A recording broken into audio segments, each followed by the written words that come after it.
Welcome to the Deep Dive. Today we're tackling something, well, it's vital, but also really tricky to get a handle on. Yeah, we're looking at spiritual warfare, specifically the subtle ways deception works, right now in our daily lives. Exactly. It's not always these big dramatic clashes we might picture. Right. Often the sources we're looking at suggest it's much sneakier, happens in the quiet moments, the little choices, even how words get twisted. Absolutely. So to dig into this, we're bringing together two really powerful viewpoints. Uh-huh. We've got the classic C.S. Lewis's The Screwtape Letters. Just chillingly insightful stuff from a demon's perspective, no less. A must read, really. Gives you that inside look at the strategy. And we're pairing that with a more modern take, a framework from an excerpt called The Devil that lays out some of these deceptive tactics today. So the plan is to unpack these, right? To show how deception actually plays out, using Lewis's timeless wisdom and this contemporary framework. Yeah, hopefully so you can get better at spotting it and, well, resisting it in your own life. Okay, let's dive in. So this modern source uses a handy acronym, DEVIL. It breaks down the attacks. Deception, enmity, vanity, idolizing the world, lust, and discouragement. And what's striking is how perfectly Screwtape's advice, written decades ago, fits right into these categories. It really is. Shows these strategies haven't fundamentally changed. They've just, adapted. They're wearing modern clothes, basically. Let's start with that first letter, D, deception and moral confusion. The core idea here, according to the Devil source, is twisting language, redefining morality. Making truth subjective. You hear it all the time now. Well, that's your truth. Exactly. The aim is to make you lose your bearings, not necessarily outright disbelief in God, but making him seem, irrelevant, optional. And Screwtape just lays out the playbook. He says, keep them away from the clear difference between true and false. Use shadowy expressions. Get them asking these vague, subjective questions. Right. Is it progressive? Is it reactionary? Is it where history is going? Instead of the simple, vital questions. Is it righteous? Is it prudent? Is it even possible? Wow, that feels incredibly current. We get so tangled up in labels and trends, we forget to ask if something is just plain right or wrong. It's a deliberate blurring. And Screwtape also wants people judging prayer based on how it feels. Not on the reality of connecting with God. Exactly. He wants them praying to some composite object they've kind of made up in their own head, something they feel they can manage with their emotions, not to what thou knowest thyself to be. So if you don't get that warm, fuzzy feeling, prayer isn't working. Even if you're genuinely reaching out, that's a dangerous twist. It is. And he pushes this confusion between feeling and reality further. He mixes up the two meanings of real, physical facts versus emotional effects. How so? Well, discouraging feelings, negative emotions, those are presented as objectively real.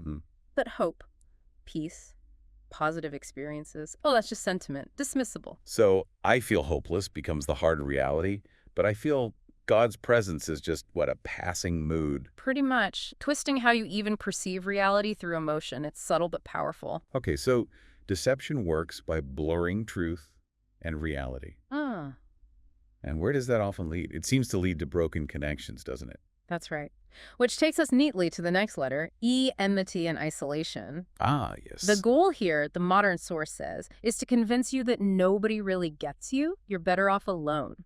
And community. Like the church. Full of hypocrites anyway. Makes you vulnerable, Yeah. right? Easier to pick off if you're isolated. Definitely. Isolation is a key battleground. And how does Screwtape suggest fostering this? Well, he loves breaking down community from the inside. He encourages factions, cliques, within the church. Little groups that get really tight-knit. Yeah, this hothouse mutual admiration, he calls it, within the group. And what does that breed? Pride towards your own group and hatred towards outsiders. And you feel justified because your little cause or group seems so right. Precisely. It's okay because your group is the righteous one. He also talks about directing malice and benevolence in very specific ways. Oh, yeah, that was chilling. Tell us about that. He advises directing your malice, your negativity, towards those closest to you, family, colleagues, the people you see every single day. The ones it's hardest to escape from. Right. But your benevolence, push that way out to the remote circumference, abstract groups, people you'll never meet.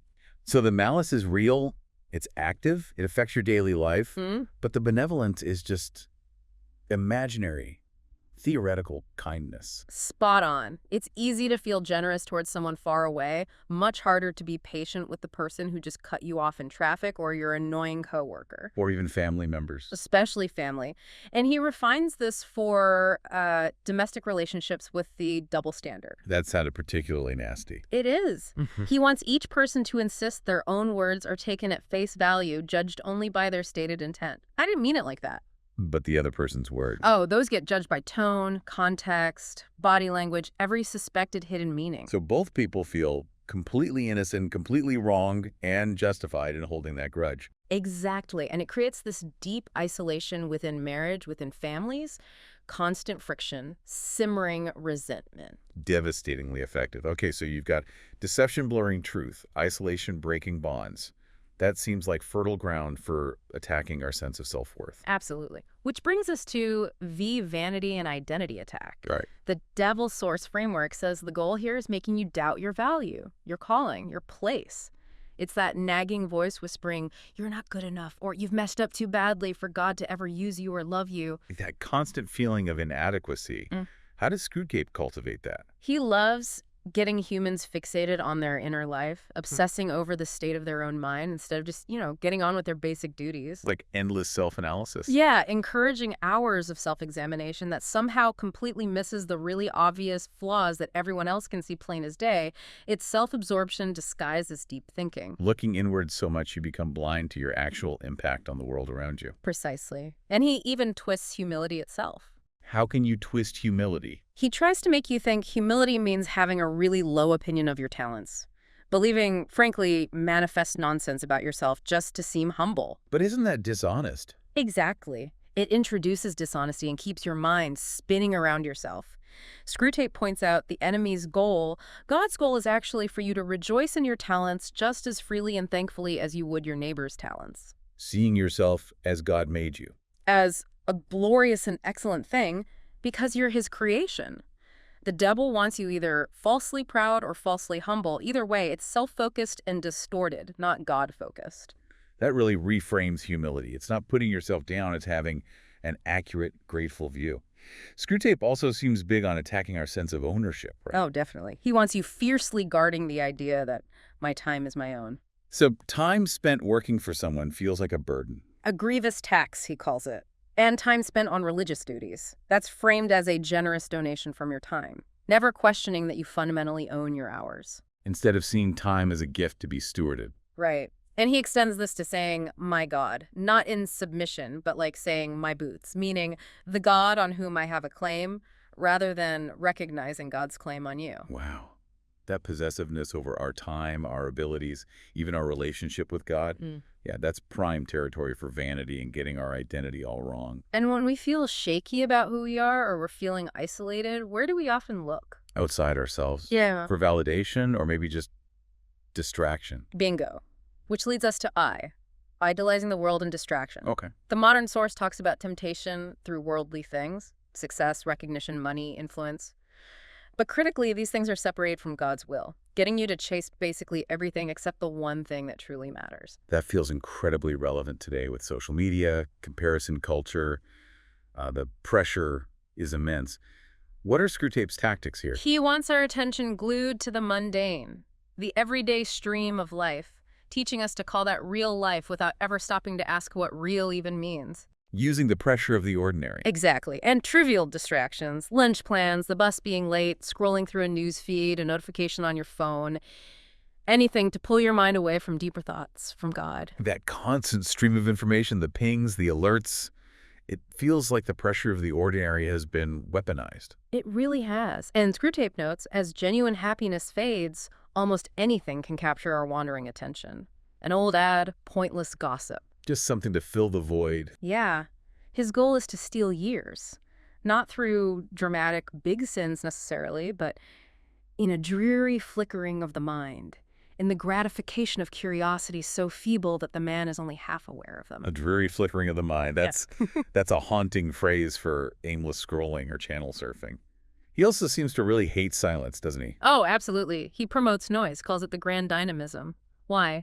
Because it drowns out those uncomfortable inner nudges, Silly qualms, despairing scruples, and impossible desires, as he puts it. Things that might point you towards God or truth. Exactly. He detests real music and silence because they hint at something more, something transcendent that noise can't touch. So the constant background noise of modern life, whether it's actual sound or just mental clutter, serves its purpose. Perfectly.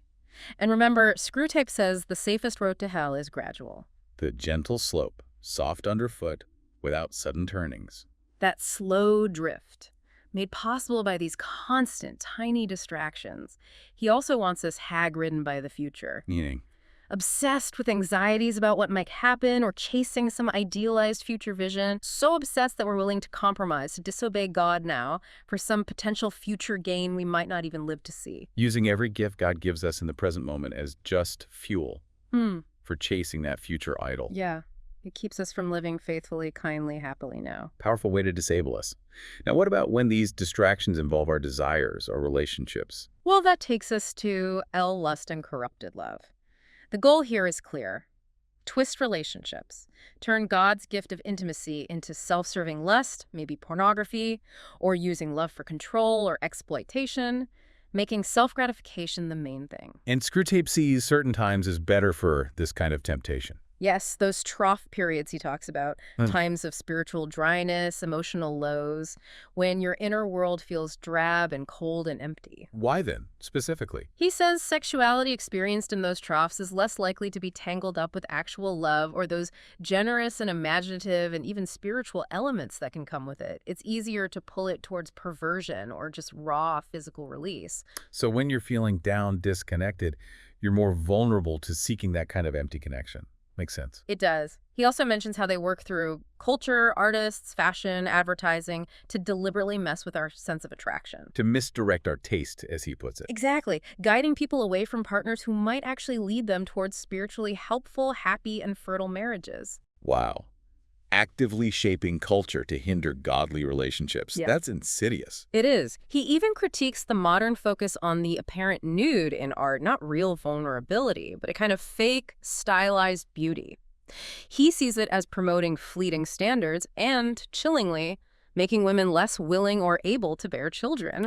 And he connects that idea of men owning their bodies directly to resisting chastity. If it's mine, I can do whatever I want with it. Yeah. Not seeing it as a gift to steward. Precisely. And even the experience of falling in love, he sees that as neutral ground, just raw material. Not automatically good or bad. Nope. It can be twisted into casual sex, long-term affairs, or even used to guide someone into a marriage that makes living out their faith incredibly hard. It's amazing and deeply disturbing how every good gift, every natural desire seems to have a counterfeit or a way it could be twisted. Absolutely. Now, you mentioned earlier some overlap, that some tactics are particularly insidious. The framework also calls out discouragement and exploiting religion separately. Yeah, they definitely weave together, but discouragement, often leading to despair, is such a core weapon. It can flow from the other tactics or be a direct assault. Feels like a constant battle for so many people. How does Screwtape approach it? Well, he knows those trough periods are tough. They offer chances for temptation, sure, but also for obedience without feelings. And he admits obedience during dryness is actually more valuable to God. Interesting. But he also sees fear as just painful, purely painful. But if you combine fear with hatred, then it becomes a kind of compensation. A frightened person can reimburse himself for the miseries of fear by lashing out, by hating. So undermining courage is a direct hit against charity. Fear turning into anger, Yeah. leading people to strike out. Yeah, we see that constantly. And he says trying to be overly cautious often just increases fear. He wants to encourage these little imaginary safety lines, these unconscious reservations we put within our commitment to duty so we never quite give our total commitment. Holding back just a little bit. Right. It's not just feeling afraid that matters to him. It's the act of cowardice that results. And he reveals this really cruel tactic for exploiting tiredness. What's that? Feed people false hopes. Make them think the trial, the hard time, will end sooner than it actually will.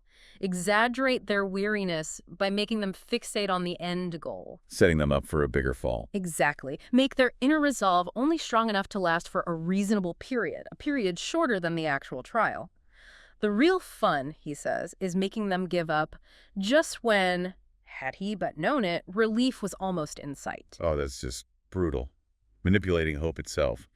And Screwtape considers despair worse than the sins that might lead to it. Yes, because despair is giving up on God's grace entirely. It's the ultimate surrender to darkness. And then perhaps the most subtle area, exploiting religion itself. Right, the last part of the framework. This isn't about pulling people away from faith completely. It's about corrupting it from the inside. Letting you keep the label. Yeah, wear the Christian label. Maybe even be super involved in church activities, but your heart's lukewarm. Feeding pride in your knowledge or your works, but blinding you to a lack of real love, a lack of genuine connection with God. Attacking spirituality itself when they can't just remove it. That's it. Screwtape says if the world and the flesh have failed to tempt someone, then they attack through spiritual pride. A spoiled saint, a Pharisee, an inquisitor, or a magician, he notes grimly, makes better sport in hell than just an ordinary sinner. That is a terrifying thought. The person who looks the most religious could be the most deceived if it's all built on pride. He sees huge potential on the borderline between theology and politics. Oh, so? Well, thinking about the social implications of religion sounds good, right? But it can be twisted, made into the main thing. People get more focused on worldly power struggles, political wins, than on their own soul or simple acts of charity. Making activism the core of faith, rather than devotion to God. You got it. Making meetings, pamphlets, policies, movements, causes, and crusades seem way more important than prayers and sacraments and charity. The more religious someone gets on those terms, Screwtape says, the more securely ours they become. Wow. He also wants to kill real devotional life by swapping out the living Christ experienced in prayer. For what? For a merely probable, remote, shadowy figure of a historical Jesus. You know, Jesus the great teacher, Jesus the moral example, Jesus the historical figure. An academic subject, not a living Lord. Exactly, something you can study, analyze, debate, but not someone you worship or have a relationship with. He also talks about gluttony of delicacy. Gluttony of delicacy, what's that? Like the patient's mother in the book. She's obsessed with getting things exactly how she wants them, usually food, however much trouble it causes others. But she thinks she's being temperate, not greedy, while really cultivating querulousness, impatience, uncharitableness, and self-concern. Selfishness disguised as being particular or refined. Spot on. And then there's fake unselfishness, where people argue against what they actually want out of a sense of obligation to seem unselfish. Like the no, you choose the restaurant, no, you choose routine. Perfect example. The generous conflict illusion, he calls it. It looks virtuous, but it breeds resentment because nobody actually gets what they want, and genuine love isn't the motivator. That's just performing unselfishness. Right.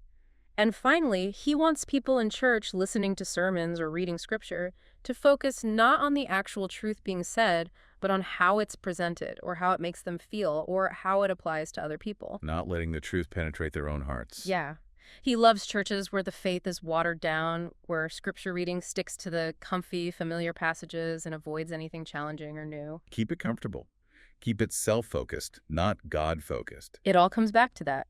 Distort the truth, isolate you, turn you inward, distract you with the temporary, twist your desires, and even use religion itself against you. So wrapping this up, it's become really clear, hasn't it?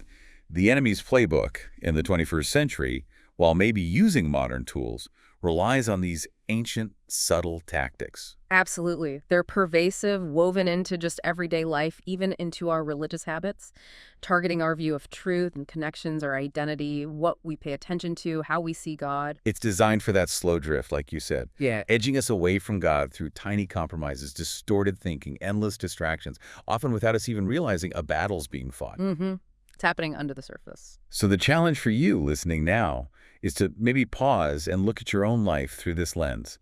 Where might deception be operating, even subtly? Where are you feeling nudged towards isolation, caught in self-focus, stuck in that dreary flickering of the mind? And while you're thinking about that, here's a final thought drawn from these sources. Screwtape is utterly convinced that their side, their realism, their rejection of all that silly nonsense about love and spirit must win in the end. It's inevitable in his view. Cold, hard, cynical realism. Right. Now contrast that with what Lewis portrays as God's goal. To fill the universe with beings who are united to him, yet still distinct individuals. Beings he loves, even when, from our perspective, or screw tapes, they might look like loathsome little replicas of himself. Wow. So what does that fundamental difference, cynical realism versus a love that creates and empowers distinct beings, tell you about the real nature of this conflict, about the character of the two opposing forces at work? Something profound to reflect on. Think on that. And thank you for joining us for this deep dive.